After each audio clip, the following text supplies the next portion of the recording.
హెరిటేజ్‌కి సంబంధించి ప్రసారం చేసిన వార్తల రిలేటెడ్ వీడియోలను డిలీట్ చేయాలి అని ఢిల్లీ హైకోర్టు నుంచి ఆ సంస్థ సాక్షి మీడియాకు ఆదేశాలు ఇప్పించినది చూసిన తర్వాత టక్కన మన మదిలో మెదిలేది న్యాయస్థానాలను కూడా ఎప్పుడు ఎలాగా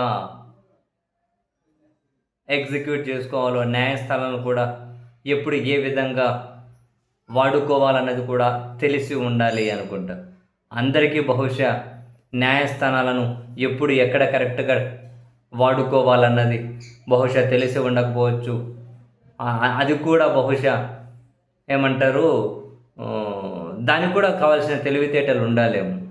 ఎందుకంటే సుప్రీంకోర్టు తిరుమల లడ్డూ గురించి మాట్లాడకండి అని ఆదేశాలు ఇచ్చినా కూడా తిరుమల లడ్డు గురించి, జగన్మోహన్ రెడ్డి గారి గురించి, వైఎస్ఆర్ కాంగ్రెస్ పార్టీ గురించి, జంతువుల కొవ్వని, లెట్రిన్లో వాడే కెమికల్స్ అని ఎన్ని మాటలు అన్నారు.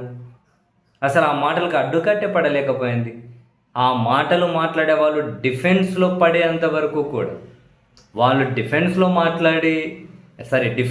పడి మాట్లాడడం ఆపినారు. కానీ న్యాయస్థానంలో చూసో లేకపోతే మరొకటి చూసే కాదు, అంత తీవ్రమైన విమర్శలు ఎదుర్కొన్న, అంత తీవ్రమైన దుష్ప్రచారాన్ని ఎదుర్కొన్న జగన్ గారు కానీ, వైసీపీ కానీ ఎవరు కూడా కోర్టు దగ్గరికి వెళ్ళి అదిగో వాళ్ళని ఇలా మాట్లాడొద్దనండి అనకండి, అట్లా మాట్లాడొద్దు అనకండి అని చెప్పండి, వాళ్ళని అలా మాట్లాడొద్దని చెప్పండి అని ఇక్కడ ఆర్డర్స్ ఏం తెచ్చుకోలేకపోయారు.